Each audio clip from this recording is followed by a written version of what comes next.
भाई बहुत खुशी की बात है कि आ, बनारस से कुछ दोस्त आए हैं। तो कुछ बातचीत करना चाहते हैं, तो हमने सोचा इसको रिकॉर्ड भी करते हैं। तो यशवंत जी कुछ पूछना चाह रहे हैं, पर पहले आप अपना थोड़ा और परिचय दे दीजिए। जी। पहले तो गुरु जी को प्रणाम मेरा। और हम लोग काफ़ी दिनों से आपको देख रहे हैं ऑनलाइन यूट्यूब पे। मैं खुद मीडिया इंडस्ट्री में हूँ और 30 साल से काम कर रहा हूँ। दैनिक जागरण, अमर उजाला में विभिन्न एडिशंस में रहा। 17 साल से हम लोगों का खुद का एक इंस्टीट्यूशन है, भड़ास फॉर मीडिया डॉट कॉम, जो मीडिया इंडस्ट्री में क्या कुछ हो रहा है, उसकी खबरें पब्लिश करता है और काफ़ी लोकप्रिय पोर्टल है ये। लेकिन ये सब करते हुए, चूँकि जब 17 साल से मैं अपना काम कर रहा हूँ, तो धीरे-धीरे समझ में आता गया कि हम जो कुछ कर रहे हैं, उसका कोई बहुत मतलब नहीं है, क्योंकि हम सिस्टम सुधारने आए हैं और सिस्टम के भ्रष्ट होने और सुधरने का जो पूरा पैटर्न है, वो हमारे नियंत्रण से बाहर है। वो कोई और तय करता है। किसी बेईमान आदमी के लिए आप कितना भी नियम बना दो, वो बेईमानी कर ही लेता है, और किसी ईमानदार के लिए कोई नियम ना बनाओ, तो भी वो ईमानदार रहता है। तो बहुत सारी चीज़ें हमको लगता है कि मनुष्य के हाथ से परे है।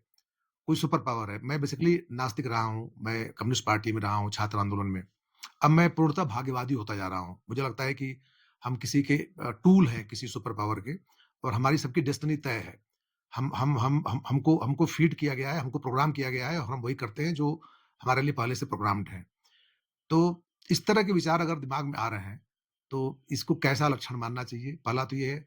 दूसरा कि चूँकि हमने विपश्यना किया हुआ है, तो मुझे लगता है कि मन को शांत करने या अपने गहरे उतरने, अंतर यात्रा करने की एक शुरुआत होती है। लेकिन अब अभी तक हम वहीं पे फँसे हुए हैं कि साँसों को देखना और शरीर को देखना। इसके आगे कैसे प्रस्थान किया जाए?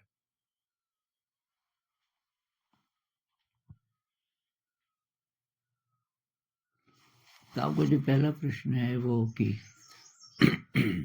कोई शक्ति है जो चला रही है सब कुछ,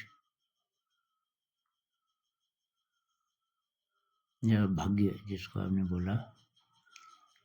मैं ये मानता हूँ कि वो भाग्य को बनाने में हमारा भी पूरा हाथ है। अ, वो इसलिए कि ये जो बुद्धिज़्म में कर्म की बात बोली जाती है ना, कि हम जैसा कर्म करेंगे तो उसका फल मिलता है।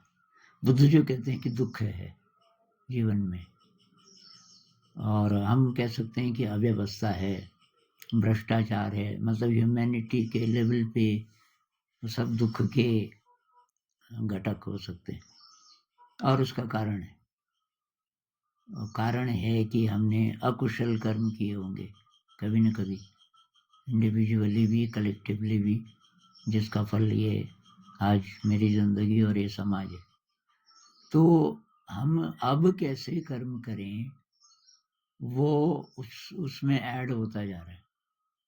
मान लीजिए पीछे हमने जो भी कर्म किए, उसके कारण कुछ कुछ हो रहा है, पर वो बदल भी रहा है लगातार हमारे अभी के कर्मों से। तो कुल मिला करके चाबी ये है कि हम अभी क्या कर रहे हैं। अब ये जो है कि वही होगा जो होगा, लेकिन फिर भी हमारी चॉइस तो होती है ना। मतलब अलार्म बजा 4 बजे, मैंने सोचा है कि मुझे उठना है। अब वहां पे मैं चाहूं तो उठ जाऊं, आलस्य भी आ रहा है, चाहूं तो थोड़ा और लेट जाऊं। तो जितना जितना हमें ये लगता है कि ये ठीक है, वो हम करते जाएं, उसमें थोड़ा एक्स्ट्रा एफर्ट की जरूरत है। अब साइकिल सीखनी है तो साइकिल चाहिए ना, और थोड़ा चोट भी लगेगी। अब मैं बोलूँ कि सीखनी होगी तो अपने आप हो जाएगा, अपने आप तो नहीं होगा। कुछ इंतजाम करना पड़ेगा, थोड़ा एफर्ट भी करना पड़ेगा। तो वैसे ही हम जो जो कर्म करते हैं वो उसका हिस्सा है। और अगर हम इसको देखें अद्वैत को, तो अलग मानते ही नहीं। वो तो कहते हैं हम ब्रह्मास्मि, वो शक्ति मैं ही हूँ। तो फिर मेरा भाग्य, अगर मैं बोलूं कि ईश्वर ने बनाया, तो उनके अनुसार तो मैं ही ईश्वर हूँ। हर एक मतलब उसी का रूप है। तो अब सवाल ये मैं के ऊपर है, कौन सा मैं? एक संत हैं गुरुजेफ, वो कहते हैं कौन सा मैं? तुम्हारा 10 ही मिनट में कई मैं प्रकट हो जाते हैं कि ये ठीक है, कि ये ठीक है, कि ये कोई गलत बात मन में आई, मैंने कहा यार कितना गंदा आदमी हूं मैं, ये बात नहीं सोचनी अब दोबारा। थोड़ी देर बाद कोई अच्छी बात आई, हाँ मैं तो ठीक इंसान हूँ, देखो मैं ऐसा नहीं सोच रहा। अभी अभी अपनी डेफिनेशन हमारी बदलती रहती है, तो कौन सा मैं? तो ये जो ऊपर ऊपर वाला मैं है, मेरे ख्याल से ये तो हम है नहीं, ये डिसेप्टिव है, जिसको कॉन्शियस ब्रेन भी बोल सकते हैं, अहंकार बोल सकते हैं हमारी पुरानी भाषा में, कि मैं को मैं जितना भी परिभाषित कर सकता हूँ, एक्चुअली मैं वो नहीं हूँ। अद्वैत में भी वही बोलते हैं कि न तो शरीर है, न तो मन है, तो इसके पार है, तो ब्रह्म है, प्योर कॉन्शियसनेस है। तो उसको अगर हम मैं बोले, प्योर कॉन्शियसनेस को, तो तब अगर उसका अनुभव हो जाए, मतलब तो सरेंडर की फीलिंग आ जाएगी, फिर मुझे कुछ करना ही नहीं, फिर तो वो शक्ति अपने आप गाइड करेगी। तब शायद मैं बहुत एक्टिव हो सकता हूँ, लेकिन मुझे लगेगा नहीं कि मैं कुछ कर रहा हूँ। तो उस हिसाब से देखें, तब भी अभी हम चाहे कितने कंफ्यूज्ड हों, अभी चाहे कुछ पता नहीं चल रहा प्रगति हो रही है कि नहीं हो रही है, लेकिन जो हमारा राइट एफर्ट है, बुद्ध जिसको सम्यक प्रयत्न बोलते हैं, जो मुझे ठीक लग रहा है उसको अगर मैं करता जाऊं तो फिर ठीक चल रहा है, सब सही रास्ते पे हूं। अब ये विपश्यना वाला आपका सवाल भी इसी से जुड़ा है कि भाई हम सांस को ऑब्जर्व कर रहे हैं, शरीर को ऑब्जर्व कर रहे हैं, फिर क्या?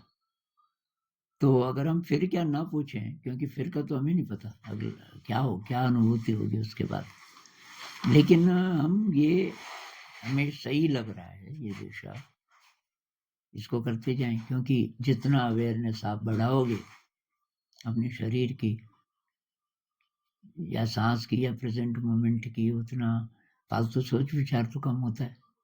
उतना नहीं सोच पाओगे आप जितना पहले सोचते थे। कई लोग बोलते हैं ना कि ओवर थिंकिंग होती थी, सोचते रहते थे, ध्यान के अभ्यास से वो कम हो रहा है।